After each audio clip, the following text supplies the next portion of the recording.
दिल्ली में आज ब्रिक्स देशों की एनएसए की बैठक। एनएसए अजीत डोभाल बैठक की अध्यक्षता करेंगे। सुरक्षा, आतंकवाद समेत कई मुद्दों पर चर्चा होगी। आज अलीगढ़ और फिरोजाबाद के दौरे पर रहेंगे सीएम योगी आदित्यनाथ। कई परियोजनाओं का करेंगे लोकार्पण और शिलान्यास। सीएम के दौरे को लेकर कड़ी सुरक्षा।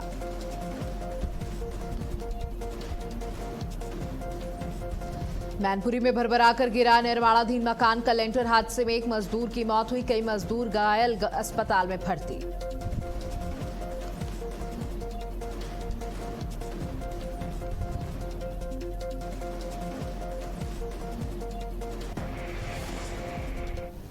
नमस्कार, आप देख रहे हैं भारत अपडेट। मैं हूं आपके साथ सौम्य अवस्थी। बुलेटिन की शुरुआत करेंगे जहां दिल्ली में आज ब्रिक्स देशों के एनएसए की बैठक। एनएसए अजीत डोभाल बैठक की अध्यक्षता करेंगे। सुरक्षा, आतंकवाद समेत कई मुद्दों पर चर्चा होगी। तो बड़ी खबर आपको दे दें, जहां आज सुरक्षा के मुद्दे पर चर्चा होगी, आतंकवाद के मुद्दे पर यह बैठक होने जा रही है। एनएसए अजीत डोभाल बैठक की अध्यक्षता करेंगे। तो दिल्ली में आज ब्रिक्स देशों के एनएसए की बैठक, जिसमें भारत के एनएसए अजीत डोभाल बैठक की अध्यक्षता करेंगे। सुरक्षा, आतंकवाद समेत कई मुद्दों पर चर्चा होगी।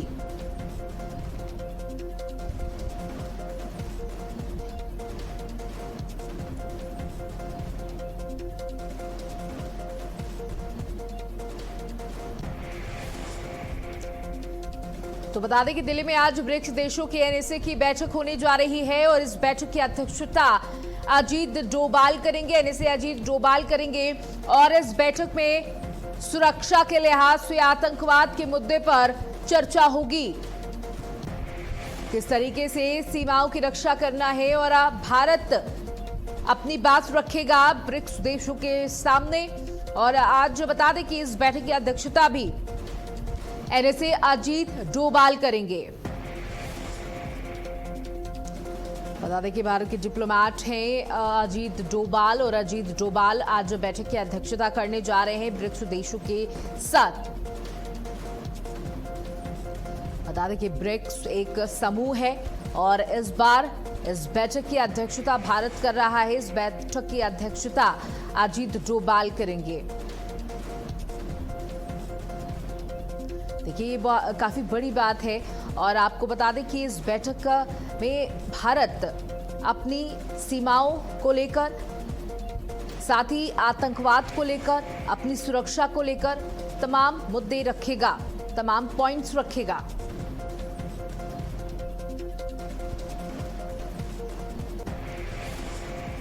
वहीं सीएम योगी आदित्यनाथ का हाथरस का दौरा कल हाथरस के सलेमपुर में करेंगे जनसभा। राजा महेंद्र सिंह विश्वविद्यालय का करेंगे निरीक्षण। कालसी फ्लाईओवर, स्पोर्ट्स कॉम्प्लेक्स का करेंगे लोकार्पण। अधिकारियों के साथ भी करेंगे उच्च स्तरीय बैठक। तो सीएम योगी आदित्यनाथ का हाथरस का दौरा कल रहेगा। कल हाथरस पहुंचेंगे सीएम, जहां सलेमपुर में जनसभा को संबोधित करेंगे योगी आदित्यनाथ। साथ ही कालसी फ्लाईओवर, स्पोर्ट्स कॉम्प्लेक्स, राजा महेंद्र सिंह विश्वविद्यालय का निरीक्षण करेंगे। इसके साथ कालसी फ्लाईओवर, स्पोर्ट्स कॉम्प्लेक्स का लोकार्पण करेंगे। अधिकारियों के साथ भी उच्च स्तरीय बैठक करेंगे।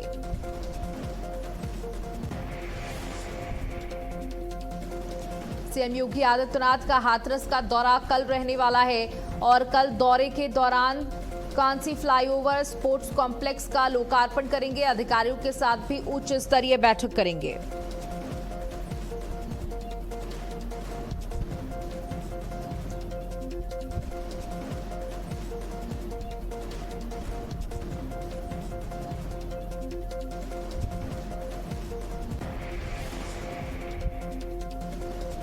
तो ये बड़ी खबर आपको दे दें, जहां कल हाथरस के दौरे पर रहने वाले हैं सीएम योगी आदित्यनाथ, जहां विश्वविद्यालय का निरीक्षण करेंगे, सलेमपुर में जनसभा को संबोधित करेंगे और सीएम की जनसभा को लेकर तमाम सुरक्षा व्यवस्था कर ली गई है।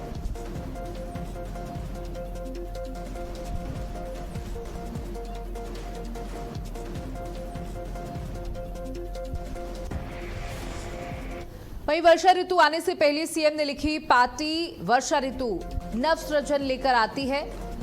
प्रकृति का परिवर्तन नया संदेश लेकर आता है। जल स्रोतों के संरक्षण का संकल्प लें। तो देखिए मॉनसून दस्तक दे चुका है और अब इसकी रफ्तार बढ़नी बाकी है। रफ्तार बढ़ने के साथ ही जबरदस्त बारिश देखी जाएगी और सीएम ने सभी से कहा कि जल स्रोतों के संरक्षण का संकल्प ले, यानी नदियों में गंदगी ना करें, बेवजह पानी ना बर्बाद करें, जितना उपयोग हो उतना ही इस्तेमाल करें। प्रकृति का परिवर्तन नया संदेश लेकर आता है।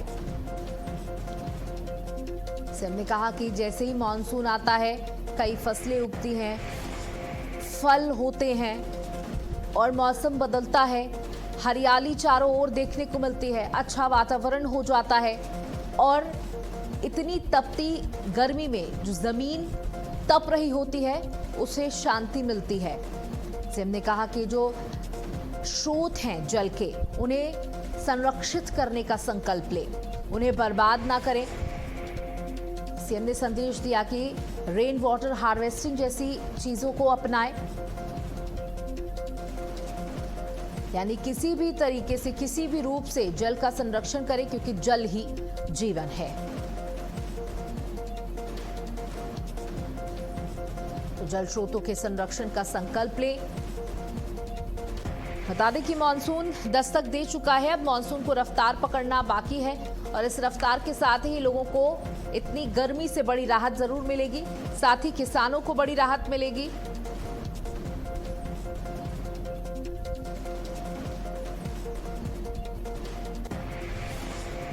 वहीं फतेहपुर में नोडल अधिकारी स्वारिका मोहन और जिलाधिकारी निधि गुप्ता वत्स ने मेडिकल कॉलेज का निरीक्षण किया। इस दौरान उन्होंने प्रसूति और रीति रोग विभाग, इमरजेंसी सेवाओं और कई वार्डों का जायजा लेकर मरीजों को मिल रही सुविधाएं, दवाओं की उपलब्धता और चिकित्सा उपकरणों की स्थिति की जांच की। अधिकारियों ने नर्सिंग कॉलेज, पुस्तकालय, प्रयोगशालाओं, लेक्चर हॉल और ऑडिटोरियम का भी निरीक्षण किया।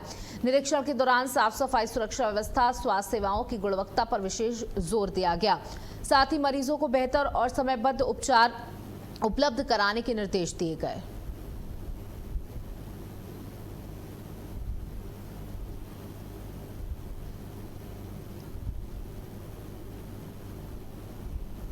तो विकास कार्यों में तेजी लाने के यहां पर साफ तौर पर निर्देश दिए गए। फतेहपुर से आपको खबर बता रहे, जहां मेडिकल कॉलेज में नोडल अधिकारी ने औचक निरीक्षण किया।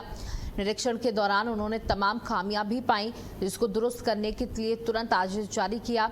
मरीजों को बेहतर इलाज मिले, इसके निर्देश भी जारी किए गए। डॉक्टर ने कहा कि किसी भी तरीके की कोताही बर्दाश्त नहीं की जाएगी। मेडिकल कॉलेज की व्यवस्थाओं पर यह निरीक्षण किया। विकास कार्यों में तेजी लाने के निर्देश दिए गए। बता दें कि हॉस्पिटल में तमाम तरीके के विकास कार्य चल रहे हैं, जिससे मरीजों को और आसानी हो सके इलाज के लिए। उसी को देखते हुए ये निरीक्षण रहा। निरीक्षण के दौरान अधिकारी का साफ तौर पर कहना रहा कि जल्द से जल्द ये काम पूरा हो जाए।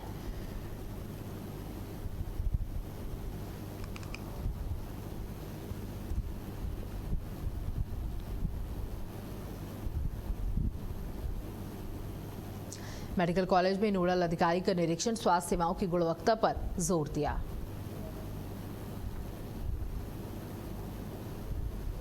वहीं लखनऊ सिविल अस्पताल में नशेड़ी ने किया हंगामा। हजरतगंज के सिविल अस्पताल में मची अफरा तफरी, नशे में धुत व्यक्ति के उत्पात से मरीज परेशान। अस्पताल परिसर में अभद्रता, कर्मचारियों में दहशत। हंगामे की सूचना पर मौके पर पहुंची पुलिस ने अस्पताल पहुंचकर स्थिति संभाली। सिविल अस्पताल का हंगामा, वीडियो वाले सुरक्षा व्यवस्था पर उठे गंभीर सवाल। मरीजों और तीमारदारों में मचा हड़कंप, अस्पताल में बवाल। कर्मचारियों ने इस पर नाराजगी भी जताई है। तो लखनऊ सिविल अस्पताल में नशे में धुत व्यक्ति ने जमकर हंगामा काटा। बता दें कि हजरतगंज के सिविल अस्पताल में अफरा तफरी का माहौल देखने को मिला, जहां नशे में धुत एक व्यक्ति के उत्पात से मरीज भी परेशान होते हुए दिखाई दिए। अस्पताल परिसर में अभद्रता, कर्मचारियों में दहशत का माहौल पैदा हो गया। हंगामे की सूचना पर मौके पर पुलिस पहुंची। पुलिस ने युवक को पकड़ा।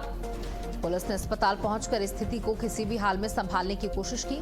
हालांकि आपको बता दें, इससे काफी नाराजगी देखने को मिली है। सिविल अस्पताल का ये हंगामे का वीडियो अब सोशल मीडिया पर वायरल हो रहा है। सुरक्षा व्यवस्था पर इस पर गंभीर सवाल खड़े हुए। देखिए, यहाँ पर तमाम तरीके के मरीज हैं जिन्हें आराम चाहिए, शांति चाहिए, और अचानक से एक व्यक्ति किस तरीके से हंगामा काटने लगता है। ये व्यक्ति नशे में धुत बताया जा रहा है और ये अचानक अस्पताल में आ जाता है और हंगामा काटना शुरू कर देता है। वहाँ पर जो मरीज थे उनमें भी दहशत पैदा हो जाती है। साथ ही जो कर्मचारी हैं वो भी उसे रोकने का, शांत करने का प्रयास करते हैं, लेकिन वो रुकने का नाम नहीं लेता और इसी तरीके से हंगामा काटता रहता है। कर्मचारियों ने पुलिस को फोन करके बुलाया, जहां पुलिस मौके पर पहुंची और मामले को किसी भी तरीके से संभाला। हालांकि आपको बता दें कि इस पूरे मामले के बाद मरीजों और कर्मचारियों में काफी गुस्सा देखने को मिला। और हमारे साथ संजीव, हमारे सहयोगी जुड़ चुके हैं। संजीव, लखनऊ का ये पूरा मामला बताया जा रहा है सिविल अस्पताल का।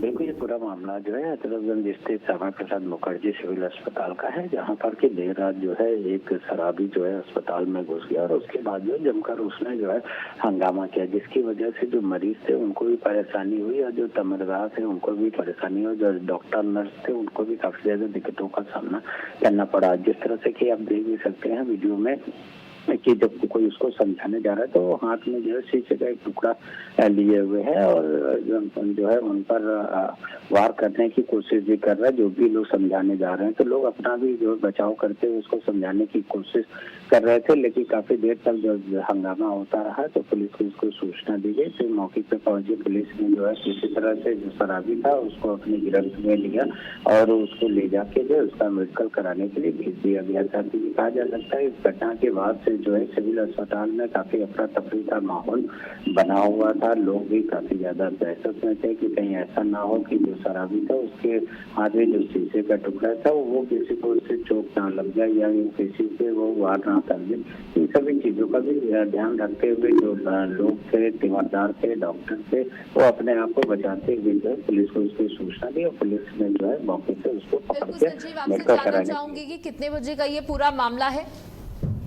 देखिए, ये पूरा मामला जो है देर रात का है, जहाँ पर कि सिविल अस्पताल यानी कि श्यामा प्रसाद मुखर्जी जो अस्पताल है वहाँ पे ये शराबी घुसा था और उसके बाद जो है इसकी सूचना हजरतगंज कोतवाली पुलिस को दी गई और वहाँ से जो पुलिस की फोर्स थी वो वहाँ पहुंची और जो सिविल अस्पताल में जो गार्ड लगते हैं उन दोनों लोगों ने मदद से जो है इस शराबी को पकड़ा गया। लेकिन सबसे बड़ा सवाल ये भी उठता है कि जिस दौरान ये शराबी घुसा था उस दौरान जो है सिविल अस्पताल में गार्ड भी रहते हैं, तो क्यों ने उसको पकड़ा था, क्या उनको भनक तक नहीं लगी थी?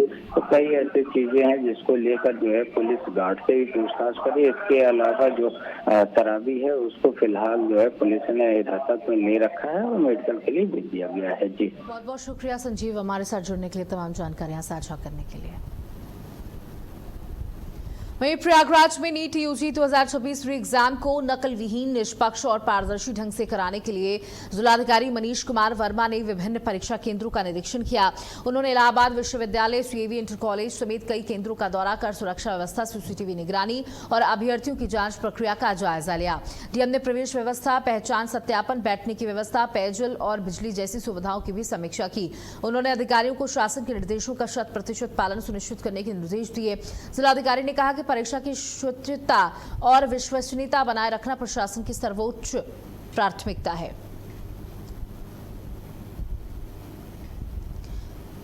तो नीट परीक्षा में पारदर्शिता पर प्रशासन सख्त रहा।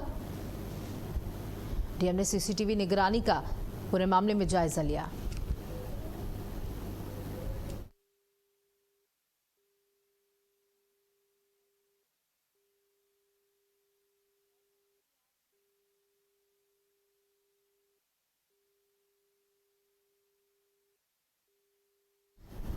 वहीं बुलंदशहर के खुर्जा में बड़े मीट कारोबारी की गिरफ्तारी के बाद प्रशासन ने कार्रवाई तेज करती। जिलाधिकारी के निर्देश पर एसडीएम, सीओ और कई विभागों की संयुक्त टीम ने मुखखेड़ा रोड स्थित अल हमद फ्रोजन फूड फैक्ट्री पर छापा मारकर जांच शुरू की। फैक्ट्री के दस्तावेजों और अन्य रिकॉर्ड की गहन पड़ताल की जा रही है। दरअसल गौकशी के एक मामले में अलीगढ़ पुलिस 2 दिन पहले फैक्ट्री के 3 साझेदारों अनवर हुसैन, हाजी शहाबुद्दीन और फहीमुद्दीन को गिरफ्तार कर न्यायिक हिरासत में भेज चुकी है।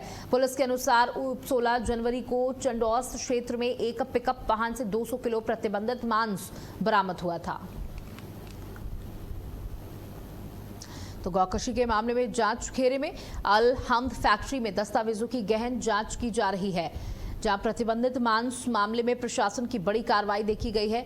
बता दें कि प्रतिबंधित मांस यहां पर मिल रहा था, जिसको लेकर की बड़ी कार्रवाई की गई, छापेमारी की गई। मीट कारोबारी की गिरफ्तारी के बाद फैक्ट्री पर छापा मारा गया।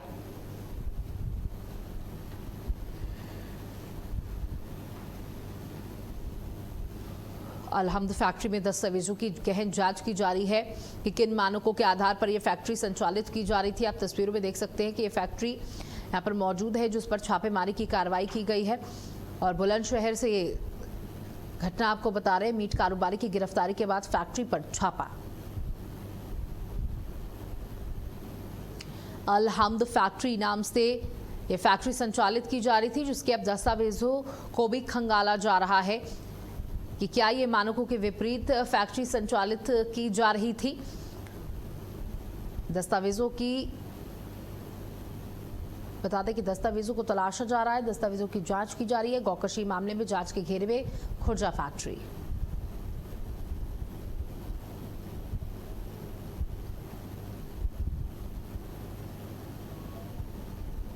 प्रतिबंधित मांस मामले में ये पूरी कार्रवाई देखी गई। खुर्जा में मीट फैक्ट्री पर संयुक्त टीम का छापा। बुलंदशहर से घटना आपको बता रहे हैं, आप तस्वीरों में भी देख सकते हैं कि लोग, हालांकि यहाँ पर जो काम करने वाले कर्मचारी हैं वो भी तुरंत मौके से निकल करके बाहर निकले, क्योंकि छापेमारी की कार्रवाई की जा रही है। नितिन हमारे साथ हमारे सहयोगी जुड़ चुके हैं। जानना चाहूंगी कि क्या कुछ ये पूरा मामला है। बिल्कुल, देखिए, ये जनवरी में मामला शुरू हुआ था। जनवरी महीने में अलीगढ़ जनपद के चंडौस थाना पुलिस ने एक पिकअप गाड़ी पकड़ी थी, जिसमें करीब 200 किलो प्रतिबंधित मांस बरामद हुआ था। पुलिस ने ड्राइवर और उसके सहयोगी को गिरफ्तार करते हुए चंडौस थाने में दोनों के खिलाफ मुकदमा दर्ज कर दिया था। अब अंदेशा जताया जा रहा है कि उसी मामले में पूछताछ के बाद इस फैक्ट्री संचालकों के नाम प्रकाश में आए थे, जिनमें 3 दिन पहले चंडौस थाना पुलिस पूर्व केंद्रीय मंत्री सनवर हुसैन के भाई अनवर हुसैन और फहीमुद्दीन साहबुद्दीन नाम के इन 3 लोगों को गिरफ्तार कर चुकी है। इनकी गिरफ्तारी के बाद अब 3 दिन बाद खुर्जा में इस मीट फैक्ट्री पर डीएम के निर्देश पर तमाम अलग अलग विभागों के अधिकारियों ने छापा मारा। मौके पर जो दस्तावेज हैं उन्हें खंगाला जा रहा है, और उनके अलावा जो भी इनको अनुमति थी, अनुमतियों से जुड़े तमाम प्रमाण पत्र भी जांचे जा रहे हैं कि आखिर किस तरीके की यहाँ अनुमतियां थी और किस तरीके से इसका संचालन हो रहा था। कहीं ना कहीं इसमें प्रतिबंधित पशुओं के कटान की भी आशंका जताई जा रही है, क्योंकि जिस तरीके से अलीगढ़ के चंडौस थाना पुलिस ने पिकअप गाड़ी से 200 किलो मांस बरामद किया था, ये प्रतिबंधित पशु का था। उसी के बाद से ये पूरा मामला शुरू हुआ और 3 दिन पहले गिरफ्तारी हो जाती है। 3 दिन के बाद इस फैक्ट्री पर छापा मारा गया है। जी बिल्कुल, देखिए, गौकशी मामले में जांच की जा रही है और ये भी बताया जा रहा है कि दस्तावेजों को भी खंगाला जा रहा है। क्या अभी तक क्या कुछ सामने निकल के आया? हालांकि अभी छापेमारी की कार्रवाई हुई है, क्या कुछ इन्फॉर्मेशन अभी तक आपके पास दस्तावेजों के को लेकर के? अभी तक अधिकारियों या जिला प्रशासन की तरफ से साफ नहीं किया गया है आखिर किस तरीके के दस्तावेजों को कब्जे में लिया जा रहा है और किस तरीके से जांच में क्या निकल के आया है। ये पूरा मामला एक जांच का विषय है। प्रशासन जो अपनी जांच के बाद इसमें पुष्टि करेगा, ये जांच के बाद जो भी रिपोर्ट इसमें सौंपी जाएगी उसी आधार पर आगे कार्रवाई होगी और वही जानकारी हमें मिल पाएगी। जी बिल्कुल, देखिए, ये मीट फैक्ट्री पर संयुक्त टीम की छापेमारी देखी जा रही है। कितना समय हो गया इस कार्रवाई को लेकर? देखिए, एक लंबे समय से तकरीबन 12 घंटे के आसपास छापेमारी ये कार्रवाई हुई है। उसके बाद हालांकि पूरे दस्तावेजों को पुलिस प्रशासन चप्पे चप्पे पर मौजूद था। इसके अलावा जो अधिकारियों की टीम थी, एसडीएम की मौजूदगी थी, उसके अलावा फायर विभाग था, उसके अलावा पशुपालन विभाग था, चिकित्सा विभाग थे, तमाम तरीके के जो विभाग थे, संयुक्त रूप से इस फैक्ट्री पर छापा मारा गया है। ये फैक्ट्री खुर्जा में है, जो जहाँ मुंडा खेड़ा रोड पर ये फैक्ट्री है। जी बहुत बहुत शुक्रिया नितिन, हमारे साथ जुड़ने के लिए, जानकारी साझा करने के लिए। नोएडा सेक्टर 9 में लगी भीषण आग, सूचना के बाद मौके पर पहुंची फायर ब्रिगेड। कड़ी मशक्कत के बाद आग पर काबू पाया गया। एक इलेक्ट्रॉनिक की दुकान में भीषण आग लगी थी। आग लगने का कारण अभी स्पष्ट नहीं हो पाया है। घटना में किसी तरह की कोई जनहानि की सूचना नहीं मिली है। थाना फेज 1 क्षेत्र के सेक्टर 9 की घटना। बता दें कि कड़ी मुशक्कत के बाद आग पर काबू पाया गया। हालांकि आपको बता दें कि गर्मी प्रचंड है, जिसकी वजह से आग लगने की घटनाएं भी तेजी के साथ बढ़ रही हैं और गर्मियों में आग की घटनाएं काफी ज्यादा देखी जाती है और यहाँ पर भी आग की घटना देखी गई। कड़ी मशक्कत के बाद आग पर काबू पाया गया है। एक इलेक्ट्रॉनिक की दुकान में ये भीषण आग लगी। हालांकि बताया जा रहा है नुकसान काफी हुआ है, लाखों के माल का नुकसान हुआ है, जलकर राख हो गया है। लेकिन अच्छी बात ये रही कि किसी की जनहानि की खबर नहीं आई है। घटना में किसी तरह की जनहानि की कोई सूचना नहीं मिल पाई है। थाना फेज 1 क्षेत्र के सेक्टर 9 की ये घटना बताई जा रही है।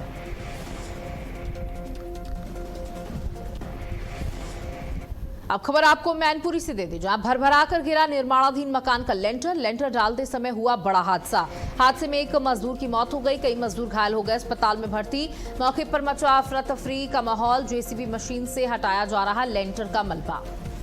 तो लेंटर डालते समय ये बड़ा हादसा हो गया, जहां हादसे में एक मजदूर की मौके पर ही मौत हो गई, जहां कई मजदूर इस पूरे मामले में घायल बताए जा रहे हैं। अस्पताल में सभी को भर्ती करा दिया गया है, जहां मौके पर मची अफरा तफरी। तो जेसीबी मशीन से हटाया जा रहा लेंटर का मलबा। एक मजदूर की मौत इस घटना में बताई जा रही है, जहां काफी मजदूर घायल है, जिनका इलाज अस्पताल में जारी है। भरभरा कर गिरा निर्माणाधीन मकान का लेंटर। देखिए, आजकल मकान बनते हैं, उसमें इस्तेमाल होने वाली सामग्री भी खराब होती है, और खराब सामग्री का इस्तेमाल जब किया जाता है तो इस तरीके की घटनाएं सामने आती हैं।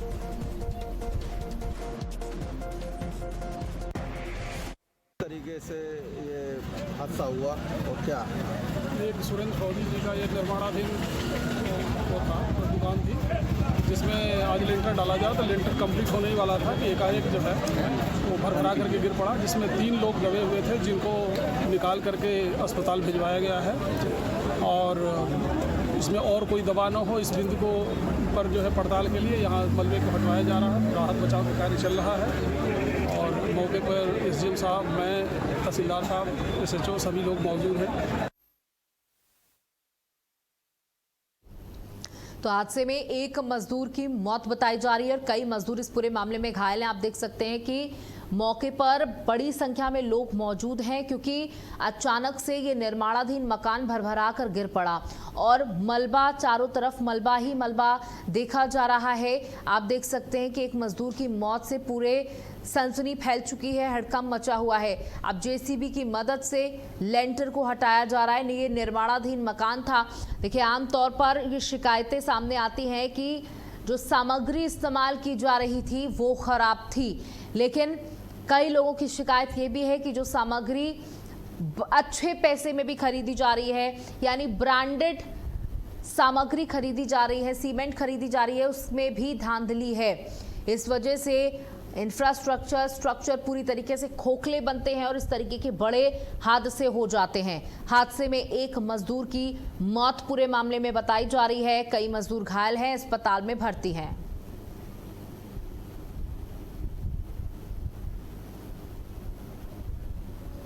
और हमारे साथ हमारे सहयोगी भ्रमेश कुमार जुड़ चुके हैं। भ्रमेश, देखिए, ये बड़ा हादसा हो गया जिसमें एक मजदूर की मौत बताई जा रही है। कैसे ये हादसा हुआ, साथ ही ये भी जानना चाहूंगी कि जो मजदूर घायल थे उनकी क्या कुछ स्थिति है। जी बिल्कुल, मैं आपको बता दूं, मामला भोगांव थाना क्षेत्र के खासा गांव के पास का है, जो जीटी रोड पर स्थित है। यहाँ पर एक निर्माणाधीन मकान में लेंटर डाला जा रहा था। उसी समय वहाँ पर कई मजदूर काम कर रहे थे। लेंटर डालते समय अचानक से जो लेंटर था वो अचानक से गिर गया, जिसमें कई मजदूर दब गए। मजदूरों को सुरक्षित बाहर निकाला जा रहा है, तो वही 2 मजदूरों को जिला अस्पताल भेजा गया है। एक को वहाँ से पीजीआई रेफर किया गया है। तो वही बात की जाए, एक मजदूर की देर रात मौत हो गई है। वही जेसीबी से मलबे को हटाया जा रहा है। तो वही पुलिस प्रशासन और दमकल की गाड़ियां पहुंची हैं, स्वास्थ्य विभाग की टीमें पहुंचाई गई हैं, जिससे कि कई एम्बुलेंस वहां लगाई गई, जिसके चलते मजदूरों को वहां से ले अस्पताल कराया जा सके। जी बिल्कुल, जानना चाहूंगी, क्या अभी भी कोई मजदूर के फंसे होने की आशंका इस मलबे के नीचे जताई जा रही है?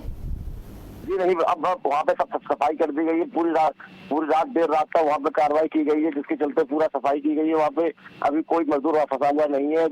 और जो भी मजदूर हैं जो परेशान थे, जो घायल हुए थे, उनको जिला अस्पताल और सफाई पीजीआई रेफर कर दिया गया है। जी बिल्कुल, देखिए, हम तस्वीरों में देख सकते हैं कि किस तरीके की अफरा तफरी की यहाँ पर स्थिति पैदा हुई। बहुत बहुत शुक्रिया भ्रमेश कुमार, हमारे साथ जुड़ने के लिए, जानकारी साझा करने के लिए। और इसी के साथ इस बुलेटिन में इतना ही। नमस्कार।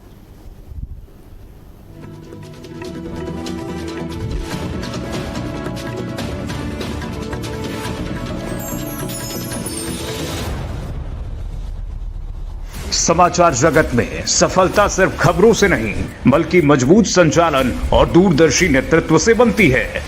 दामिनी महौर, भारत अपडेट की डायरेक्टर न्यूज ऑपरेशंस, जो हर दिन चैनल की रफ्तार को नई दिशा देती हैं।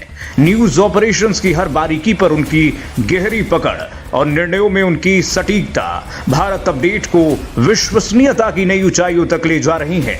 समन्वय, अनुशासन और नेतृत्व, इन तीनों का अद्भुत संगम है दामिनी महौर। उनकी कार्यशैली सिर्फ प्रबंधन नहीं बल्कि पूरी टीम के लिए प्रेरणा है। आज भारत अपडेट की सफलता में उनकी मेहनत, दूरदृष्टि और समर्पण की मजबूत छाप है।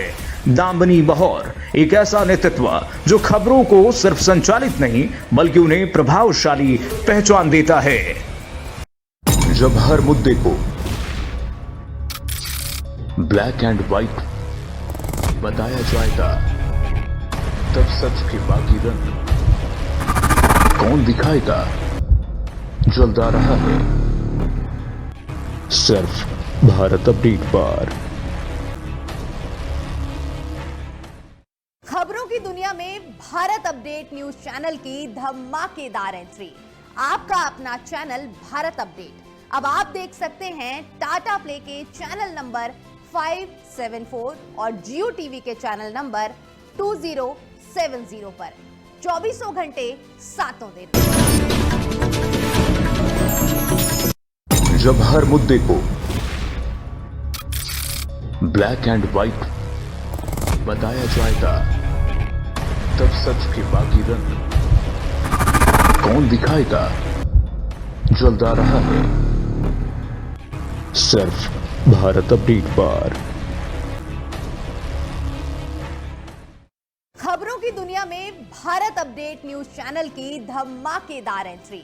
आपका अपना चैनल भारत अपडेट अब आप देख सकते हैं टाटा प्ले के चैनल नंबर 574 और जियो टीवी के चैनल नंबर 2070 पर 24 घंटे 7 दिन। जब हर मुद्दे को ब्लैक एंड व्हाइट बताया जाएगा, तब सच के बाकी रंग कौन दिखाएगा? जल्द आ रहा है सिर्फ भारत अपडेट पर।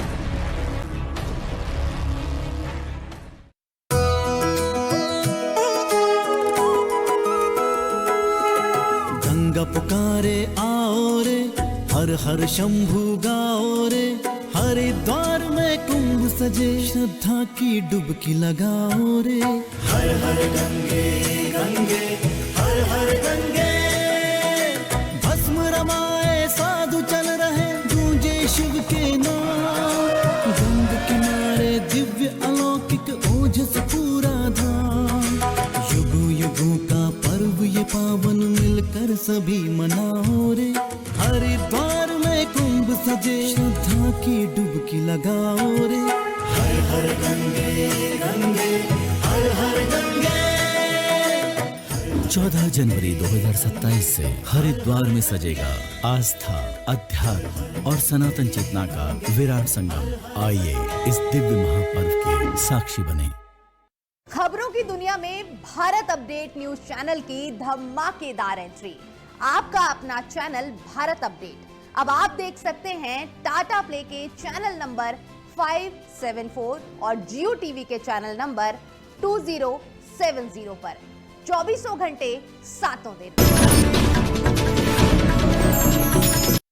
जब हर मुद्दे को ब्लैक एंड व्हाइट बताया जाएगा, तब सच के बाकी रंग कौन दिखाएगा? जल्द आ रहा है सिर्फ भारत अपडेट पर। समाचार जगत में सफलता सिर्फ खबरों से नहीं बल्कि मजबूत संचालन और दूरदर्शी नेतृत्व से बनती है।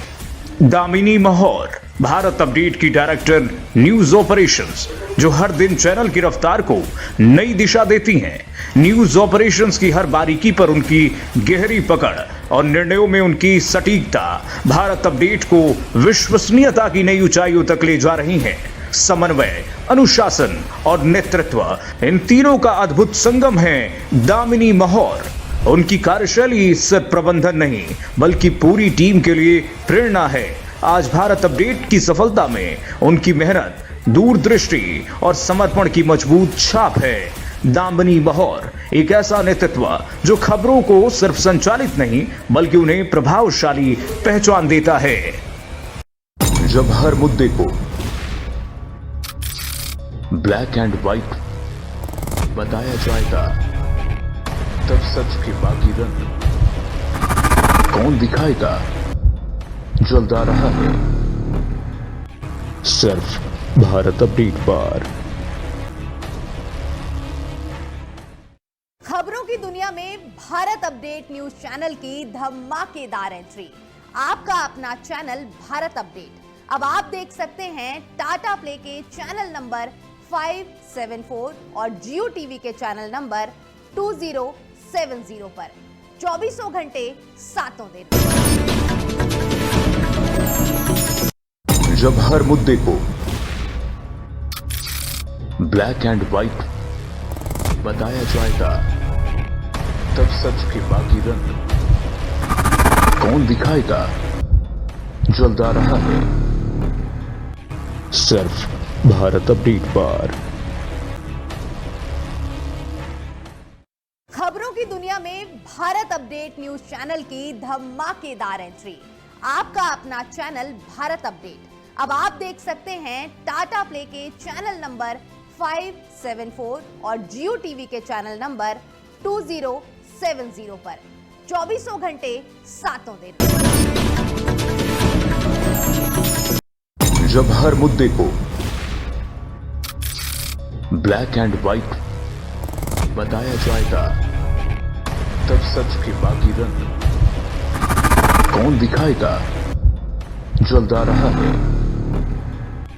सिर्फ भारत अपडेट पर।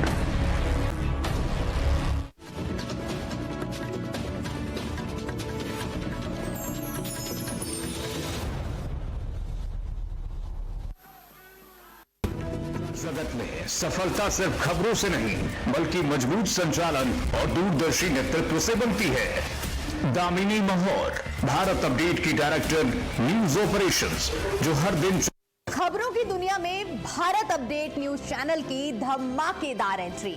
आपका अपना चैनल भारत अपडेट अब आप देख सकते हैं टाटा प्ले के चैनल नंबर 574 और जियो टीवी के चैनल नंबर 2070 पर 24 घंटे 7 दिन। समाचार जगत में सफलता सिर्फ खबरों से नहीं बल्कि मजबूत संचालन और दूरदर्शी नेतृत्व से बनती है। दामिनी महौर भारत अपडेट की डायरेक्टर न्यूज ऑपरेशंस, जो हर दिन चैनल की रफ्तार को नई दिशा देती हैं। न्यूज ऑपरेशंस की हर बारीकी पर उनकी गहरी पकड़ और निर्णयों में उनकी सटीकता भारत अपडेट को विश्वसनीयता की नई ऊंचाइयों तक ले जा रही है। समन्वय, अनुशासन और नेतृत्व, इन तीनों का अद्भुत संगम है दामिनी महौर। उनकी कार्यशैली सिर्फ प्रबंधन नहीं बल्कि पूरी टीम के लिए प्रेरणा है। आज भारत अपडेट की सफलता में उनकी मेहनत, दूरदृष्टि और समर्पण की मजबूत छाप है। दामिनी महौर एक ऐसा नेतृत्व जो खबरों को सिर्फ संचालित नहीं बल्कि उन्हें प्रभावशाली पहचान देता है। खबरों की दुनिया में भारत अपडेट न्यूज चैनल की धमाकेदार एंट्री। आपका अपना चैनल भारत अपडेट अब आप देख सकते हैं टाटा प्ले के चैनल नंबर 574 और जियो टीवी के चैनल नंबर 2070 पर 24 घंटे 7 दिन।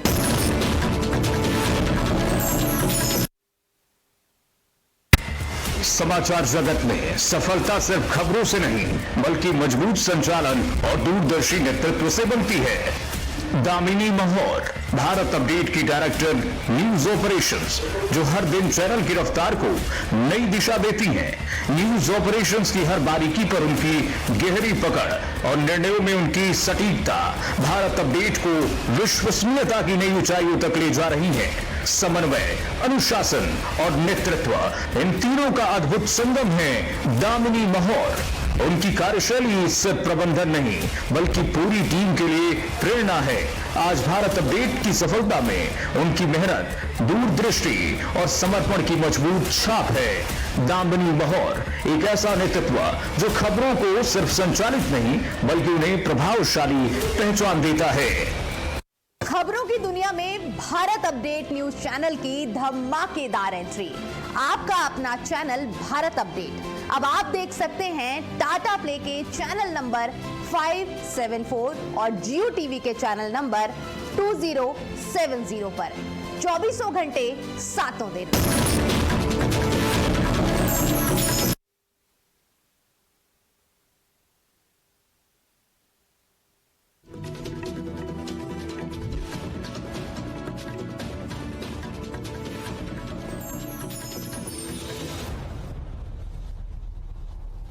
नमस्कार, सुप्रभात, बहुत स्वागत है आपका। भारत अपडेट देख रहे हैं आप, मैं हूं आपके साथ कीर्तिवान सिंह। बुलेटिन शुरुआत करते हैं। आज अलीगढ़ के दौरे पर और फिरोजाबाद के दौरे पर रहेंगे मुख्यमंत्री योगी आदित्यनाथ। सुबह 11 बजे फिरोजाबाद पहुंचेंगे सीएम योगी। 658 करोड़ की परियोजनाओं का लोकार्पण और शिलान्यास करेंगे।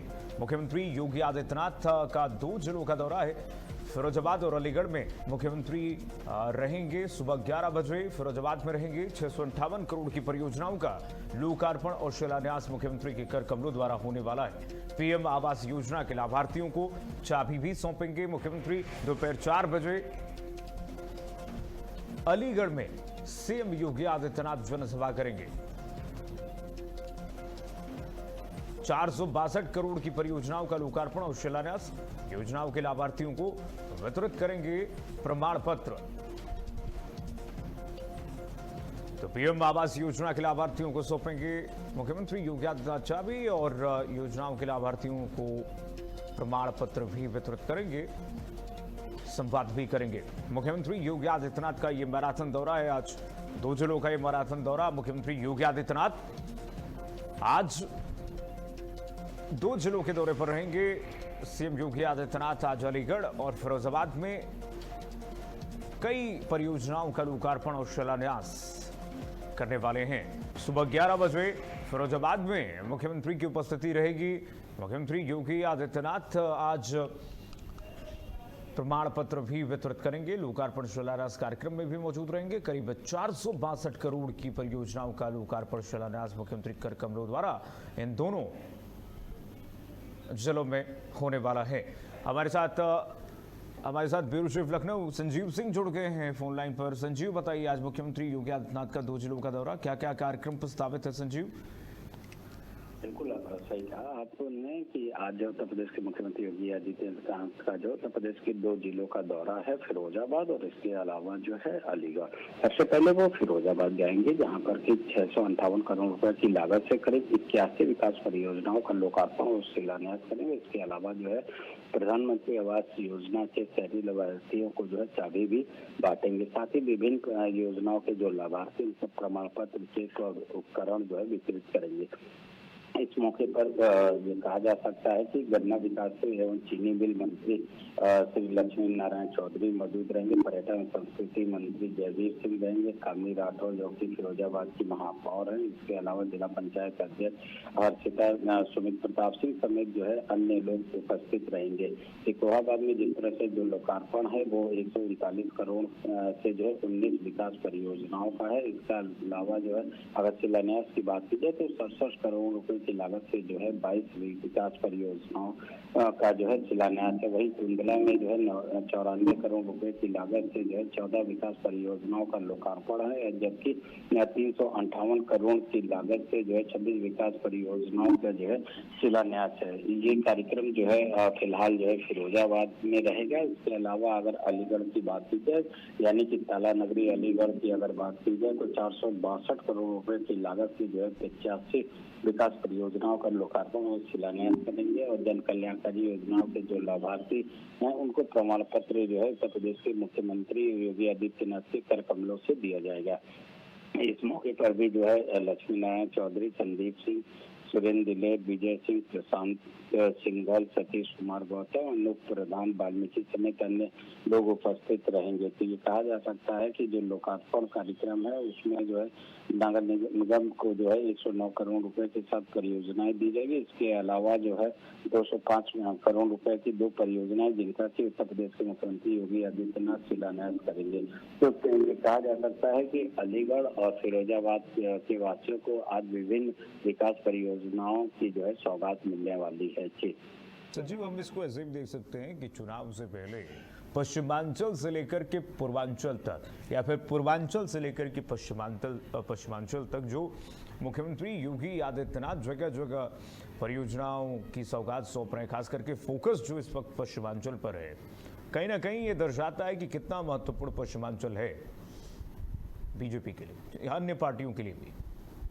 देखिए, दोनों ही चीजें अगले साल जो है विधानसभा का चुनाव यानी 2027 में होने वाला है। इसके मद्देनजर जो है लगातार राज्य सरकार जो विकास की योजना परियोजनाएं हैं उसका लोकार्पण और शिलान्यास कर दिया। दूसरा ये भी कहा जा सकता है कि डबल इंजन की सरकार है। उत्तर प्रदेश के मुख्यमंत्री का ये साफ कहना है कि प्रदेश के हर एक जिले का विकास किया जाए ताकि वहाँ के लोगों को वो सारी सुविधाएं मिल सके जिसके की वो हकदार हैं। तो कुछ लोग जो है इसको 2027 के चुनाव से भी जोड़ के देख रहे हैं, तो जबकि कुछ लोग जो है मुख्यमंत्री की जो महत्वाकांक्षा योजनाएं हैं उससे भी जोड़कर देख रहे हैं।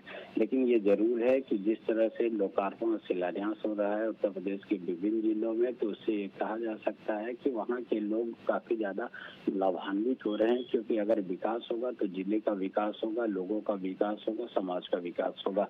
तो इससे जो है काफी ज्यादा उनको जो है फायदा मिलेगा। जी और संजीव, आज तो अलीगढ़ में जनसभा है और अलीगढ़ में आज मुख्यमंत्री जनसभा करेंगे तो बहुत दिलचस्प हो जाता है। अलीगढ़ में क्या कुछ कहते हैं ये भी देखना बहुत महत्वपूर्ण होगा। बिल्कुल, ये कहा जा सकता है कि अभी जिस तरह से 2 दिन के बुंदेलखंड दौरे पे रहे उत्तर प्रदेश के मुख्यमंत्री और अब जो है फिरोजाबाद और इसके बाद अलीगढ़ के दौरे पर है, तो यानी कि लगातार जो है दौरे का समय चल रहा है। लगातार जो उत्तर प्रदेश के मुख्यमंत्री एक जिले से दूसरे जिले का जो है दौरा कर रहे हैं और कई योजनाओं परियोजनाओं का जो है लोकार्पण और शिलान्यास कर रहे हैं। अब ऐसे में ये जरूर है, ये कहा जा सकता है कि अगले साल विधानसभा चुनाव है, तो कहीं ना कहीं ये भी जो है कि विपक्ष जो है कहीं विकास का मुद्दा न उठाए कि विपक्ष की विकास नहीं हो रहा उत्तर प्रदेश में। इसके मद्देनजर ये कहा जा सकता है कि ये सब तैयारी भी की जा रही है और साथ ही ये कहा जा सकता है कि डबल इंजन की सरकार है, यानी कि केंद्र की भी बहुत सी योजनाएं हैं, जैसे कि प्रधानमंत्री आवास योजना जिसको कि उत्तर प्रदेश में लागू किया गया है और जिनके सिर पे जो है छत नहीं है उनको प्रधानमंत्री आवास योजना के तहत जो है उनको घर दिया जा रहा है। तो निश्चित तौर से कहा जा सकता है कि लोग भी जो है काफी ज्यादा लाभान्वित हो रहे हैं, उनको भी काफी ज्यादा फायदा हो रहा है और जिस तरह से प्रदेश का विकास हो रहा है तो निश्चित तौर से लोगों का भी विकास हो रहा है।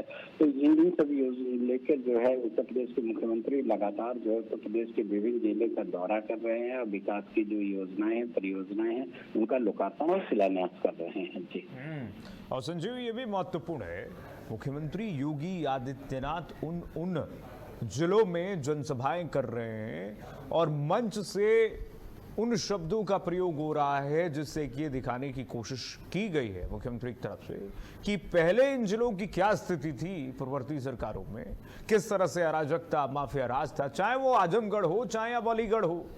कुछ ना कुछ संदेश तो मुख्यमंत्री देंगे। अलीगढ़ में अगर विकास की परियोजनाएं धरातल पर उतरेंगी 462 करोड़ की, तो मुख्यमंत्री योगी आदित्यनाथ आज संदेश तो जरूर देंगे। कुछ अलीगढ़ से कुछ महत्वपूर्ण संदेश जरूर मिलने को देखने को मिलेगा।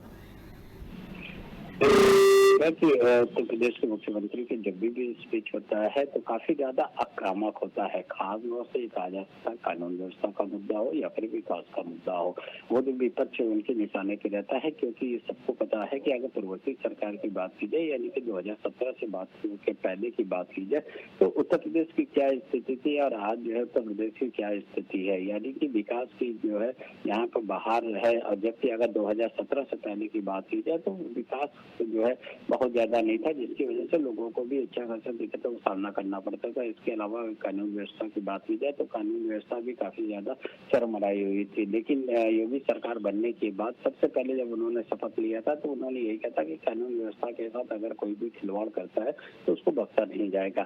तो ये कहा जा सकता है कि कानून व्यवस्था के मुद्दे को लेकर 2017 से लेकर अभी तक यानी कि 2026 तक लगातार जो है अपराध के आगे ग्राफ की बात की जाए तो उसमें कमी ही आती जा रही है।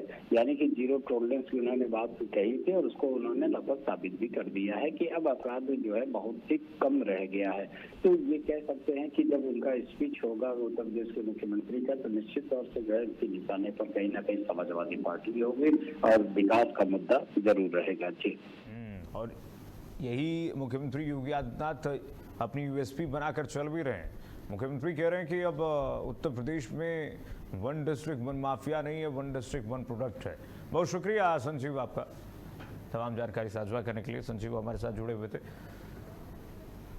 आगे बढ़ेंगे, एक बड़ी खबर और बता दें आपको, सीएम योगी आदित्यनाथ का हाथरस का कल दौरा। देखिए कल हाथरस के सलेमपुर में जनसभा करेंगे मुख्यमंत्री योगी आदित्यनाथ। राजा महेंद्र सिंह विश्वविद्यालय का निरीक्षण करेंगे। तो आप समझिए कि किस तरह से फोकस है बीजेपी का पश्चिमांचल को साधने की। अलीगढ़ फिरोजाबाद में आज मुख्यमंत्री की उपस्थिति रहेगी, कल हाथरस में मुख्यमंत्री उपस्थित रहेंगे। राजा महेंद्र सिंह विश्वविद्यालय का निरीक्षण करेंगे, क्वारसी फ्लाईओवर स्पोर्ट्स कॉम्प्लेक्स का लोकार्पण करेंगे। विकास की परियोजनाएं धरातल पर उतर रही हैं, लेकिन मुख्यमंत्री योगी आदित्यनाथ संदेश भी देते जा रहे हैं। चुनाव से पहले एक मैराथन संदेश कि अगर विकास संभव है तो बीजेपी के सरकार में संभव है। ये मुख्यमंत्री संकेत दे रहे हैं चुनाव से पहले। अधिकारियों के साथ मुख्यमंत्री उच्च स्तरीय बैठक भी करेंगे। बिटवीन द लाइन आप पढ़िए, मुख्यमंत्री योगी आदित्यनाथ का ये पश्चिमांचल का फोकस कितना है।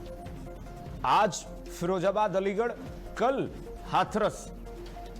राजा महेंद्र सिंह विश्वविद्यालय में जनसभा होगी। आज अलीगढ़ में जनसभा है। अलीगढ़ से मुख्यमंत्री योगी आदित्यनाथ क्या संदेश देते हैं उत्तर प्रदेश की जनता को, यह देखना बहुत महत्वपूर्ण होगा। मुख्यमंत्री योगी आदित्यनाथ अलीगढ़, फिरोजाबाद, उसके बाद कल हाथरस में रहेंगे। हाथरस के सलेमपुर में जनसभा है मुख्यमंत्री की। सुरक्षा के पुख्ता इंतजाम प्रशासनिक अधिकारियों द्वारा, जिला प्रशासन हाथरस द्वारा कर ली गई है। प्रोटोकॉल भेज दिया गया है सीएमओ की तरफ। आइए बढ़ेंगे आगे, एक और बड़ी खबर। गुरुग्राम में ब्रिक्स देशों के ऊर्जा मंत्री जुटेंगे आज से 25 जून तक। आज से 25 जून तक ऊर्जा संकट पर महामंथन होगा। सम्मेलन में 30 देशों के मंत्री, अन्य प्रतिनिधिगण शामिल होंगे। बढ़ती ऊर्जा मांग और सौर ऊर्जा और वैश्विक सहयोग पर चर्चा होगी। पश्चिम एशिया संकट के बीच ऊर्जा सुरक्षा पर विशेष फोकस महामंथन होगा इस समिट में। ब्रिक्स देशों के प्रतिनिधि इस में जुटेंगे। गुरुग्राम में ब्रिक्स देशों के प्रतिनिधि जुड़ेंगे और आज से 25 जून तक महामंथन किया जाएगा। तमाम पहलू हैं, जिसमें सबसे बड़ी जो बात उभर कर सामने आई है पश्चिम एशिया संकट पर जो चर्चा होने वाली है कि क्या वैकल्पिक रास्ता, ऑल्टरनेटिव क्या हो सकते हैं जो पूरी दुनिया को जो ईंधन क्राइसिस है उससे बचा सके। स्नेह कमल हमारे साथ जुड़ गए हैं हमारे सहयोगी तमाम जानकारी के साथ। स्नेह, आज जो 30 देशों के मंत्री जुटेंगे, यहाँ पर प्रतिनिधि जुटेंगे, अब क्या क्या एजेंडा होने वाला है इस महामंथन का? भारत के तरफ से क्या एजेंडा उठाया जाने वाला है?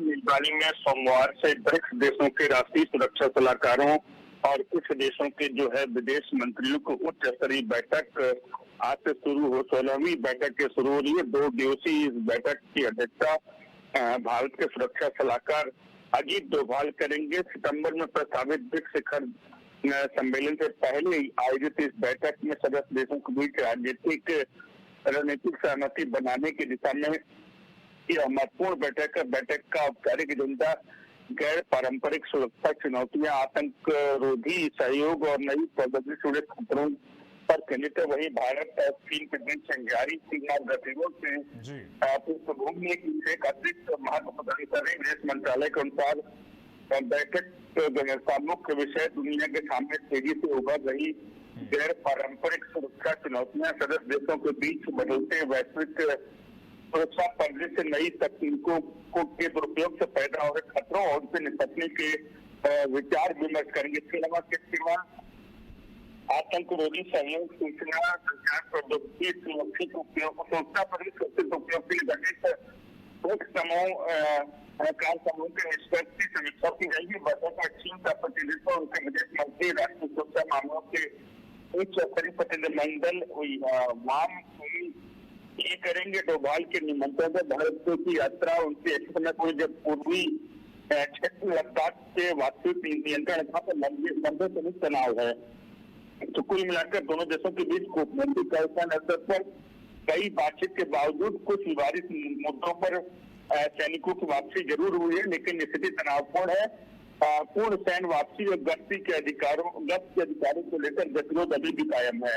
ऐसे में दिल्ली में शुरू हो रही है बैठक केवल सुरक्षा सहयोग को घटी चुनौतियों के लिए नहीं, बल्कि भारत चीन के संबंधों के भविष्य पर भी जो है एक सवाल खड़ा कर रही है। कुल मिलाकर देशों के जो राष्ट्रीय सुरक्षा सलाहकारों की आज गुरुग्राम में होने वाली बैठक है, उस पर पूरे दुनिया की निगाहें जो है टिकी हुई है। कीर्तिमान, अच्छा सुनिए, अगर ब्रिक्स देश अगर इस वैकल्पिक व्यवस्था पर विचार भी करें, मंथन भी करें, ऑल्टरनेटिव क्या हो सकता है कि वैश्विक ऊर्जा संकट से कैसे बचा सकता है, क्या ऑल्टरनेटिव हो सकते हैं जो वैश्विक संकट से दुनिया को बचा सकते हैं, खास करके एशिया को?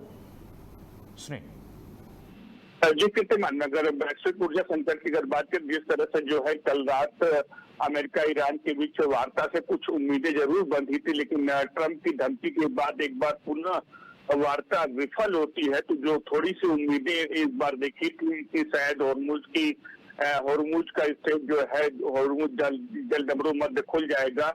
एक बार पुनः जो है दुनिया के 22% ऊर्जा की जो आवक जिस रास्ते से होती थी वो शायद सुचारू हो, और उसी को देखते हुए भारत ने जो ईरान के साथ साथ खाड़ी कई देशों से रूस से तेल खरीदने की जो कोशिश एक बार पुनः की थी, तो उसको एक बार लगता है पुनः एक बार धक्का लगा है।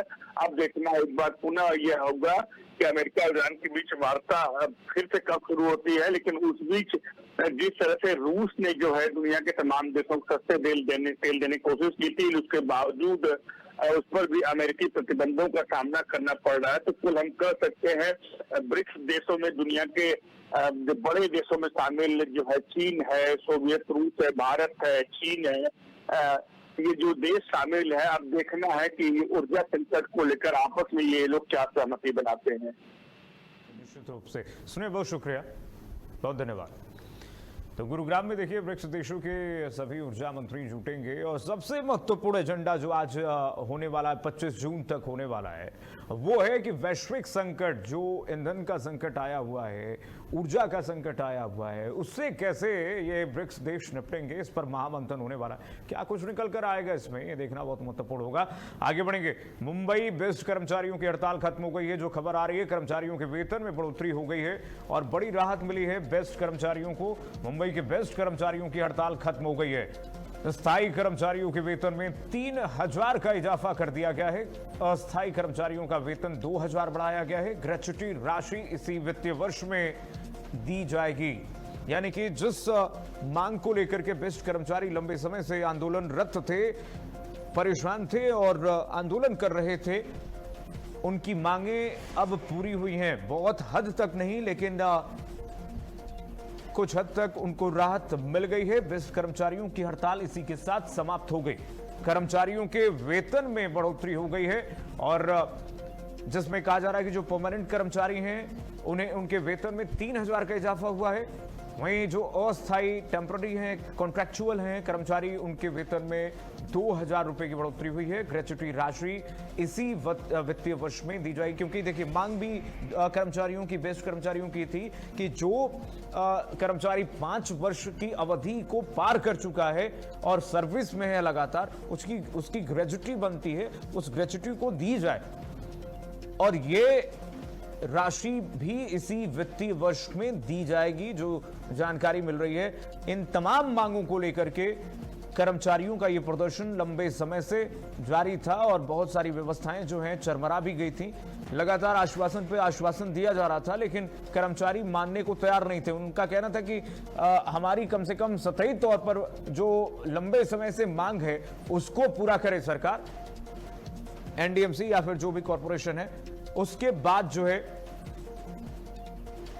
मुंबई बृहत पालिका जो कर्मचारियों को लगातार आश्वस्त कर रही थी, अब जाकर के उस मांग को पूरा किया गया है। बेस्ट कर्मचारियों को अब थोड़ी सी राहत मिल गई है और बेस्ट कर्मचारियों की जो मांग है पूरी होने के बाद हड़ताल खत्म हो चुकी है। कर्मचारियों के वेतन में बढ़ोतरी हो गई है। 3000 और 2000 बढ़ाया गया है स्थायी कर्मचारियों के और कॉन्ट्रैक्चुअल कर्मचारियों के। आइए बढ़ेंगे आगे। एक और बड़ी खबर राजधानी लखनऊ से आ गई है। यूपी की राजधानी लखनऊ से बड़ी खबर। पीएमएस संघ यूपी के केंद्रीय कार्यकारिणी के चुनाव में state medico legal cell Indira Nagar मतदान केंद्र सीएमओ ने जिला निर्वाचन अधिकारी नियुक्त किया है। डॉक्टर बीएन यादव जिलाधिकारी नियुक्त हुए हैं। मतदान सुबह 9 बजे से शाम 6 बजे तक कराया जाएगा। लखनऊ में आज पीएमएस संघ यूपी के केंद्रीय कार्यकारिणी चुनाव की खबर आपको बता दें। इंदिरा नगर स्थित स्टेट मेडिको लीगल सेल बनाया गया है मतदान केंद्र। डॉक्टर बीएन यादव नियुक्त किए गए हैं जिला निर्वाचन अधिकारी। जो खबर मिल रही है कि सुबह 9 बजे से अब यानी कि अब से थोड़ी देर बाद ही शाम 6 बजे तक मतदान की प्रक्रिया होगी, जिसमें सभी जो पदाधिकारी हैं वो हिस्सा लेंगे। सीएमओ ने चुनाव प्रक्रिया के लिए निर्वाचन अधिकारी की तैनाती कर दी है और ये निर्वाचन अधिकारी जो हैं वो सुनिश्चित करेंगे कि चुनाव प्रक्रिया जो है स्मूथ जाए, स्ट्रीमलाइंड हो और चुनाव प्रक्रिया बेहतर तरीके से पारदर्शीपूर्ण संपन्न कराया जाए। निर्वाचन अधिकारी की नियुक्ति हुई है। पीएमएस संघ यूपी के केंद्रीय कार्यकारिणी चुनाव आज है और पीएमएस संघ के सभी कर्मचारी आज अपने मत का प्रयोग करेंगे। इंदिरा नगर स्थित स्टेट मेडिको में केंद्र बनाया गया है। डॉक्टर बीएन यादव को जिला निर्वाचन अधिकारी जो है वो नियुक्त किया गया है। सुबह 9 बजे से शाम 6 बजे तक मतदान होगा, यानी कि अब से थोड़ी देर बाद काउंटडाउन शुरू हो चुका है। 9 बजे से सुबह शाम 6 बजे तक सभी जो कर्मचारी हैं अपने मत का इस्तेमाल कर सकते हैं और संघ में अपने मतदान का प्रयोग करके लोकतंत्र का परिचय दे सकते हैं। आइए बढ़ेंगे आगे। बहराइच में एक लुबान गोदाम में भीषण आग की खबर मिल रही है और आग लगने के बाद हड़कंप मच गया, अफरा तफरी की स्थिति हो गई। आग लगने की सूचना मिलते ही पुलिस और दमकल विभाग की कई गाड़ियां देखिए जरा तस्वीरों में मौके पर पहुंची, लेकिन भीषण आग की तस्वीरें जरा आप देखिए अपनी टीवी स्क्रीन पर। धुएं का गुब्बार, आग की लपटें किस तरह से लोगों को भयावह तस्वीर और मंजर दिखाती हुई नजर आ रही हैं।